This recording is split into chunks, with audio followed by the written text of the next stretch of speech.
Hello and welcome to my channel. My name is Lynn and today I'm playing along with the Cat Scrappiness Quick Card Recipe Challenge. And to find out more about the challenge, just expand that description box below and there'll be a link over to the Cat Scrappiness blog that describes the recipe to follow and how to enter the challenge to win a gift certificate to shop Cat Scrappiness. And you can enter as many times as you'd like throughout this entire month. So do play along. You don't necessarily have to use Cat Scrappiness products.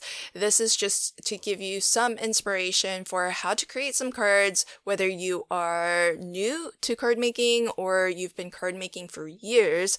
This recipe will help you create some cards quickly, but quick doesn't mean that they are sloppy or unimpressive. So the first step of your recipe is to start with some pattern paper.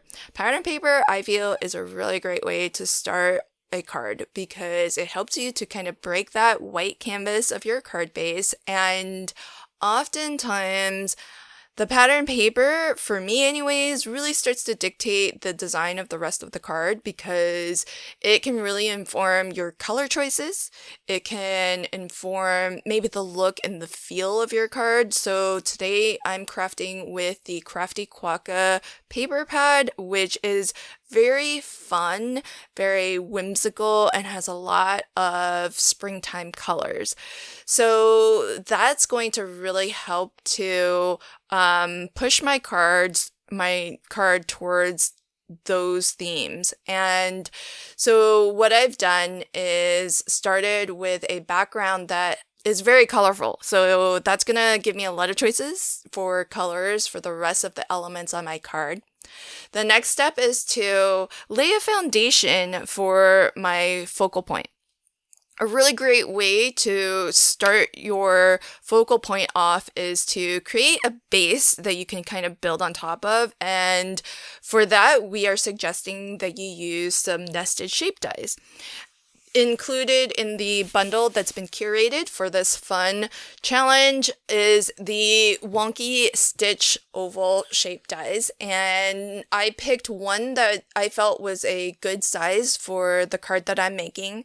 Today I'm making a 4x6 card, and so the nice thing about this card recipe is that it doesn't matter what size card you're making. These are just general concepts that will help you to make some choices that will really speed up your card making. And if you are new to card making, maybe it helps you to have a recipe or a formula that you can come to time and time again that's going to be tried and true. So once you've got a shape die, and it can be any shape, it can be whatever you have in your stash if you don't want to pick up this particular bundle to craft with, and it just helps you to start laying the foundation for building your focal point. There's lots of different ways that you can create your focal point, and we've got some different options in this particular bundle. So if you like to stamp and color images or scenes, you could definitely do that. Today I'm working with a standalone die set, which is another great way to build up your focal point. You can assemble a die that is meant to be maybe a scene or something like what I'm using today, which is the Build-A-Cake die set. I'm not even using all of the dies that come in this die set. You can build cakes that are really lovely 3-tiered cake like what I'm doing today, but you can really go all out and make some pretty fancy cakes that are more elegant, maybe for weddings. Because I've picked a pattern paper that is very whimsical, I decided to actually cut my cake layers out of more pattern papers.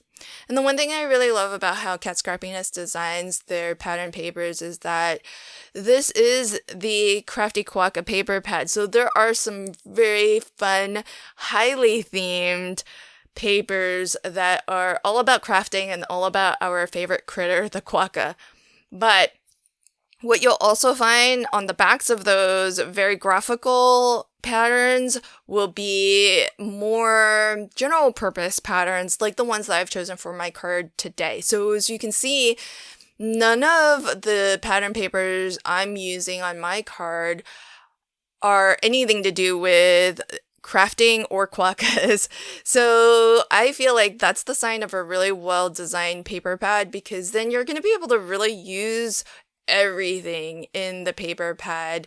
You might have gotten it because the theme was really cute and quirky and fun, but there's going to be other patterns mixed in there that help you to use up the entire paper pad when you're done, making the projects that were very specific to why you bought the paper pad in the first place. Because I feel like all of these patterns are so general purpose. They are going to be really versatile and great for any occasion and for all year long. So I've chosen different colors for each tier of my cake, and that's going to be my big focal point.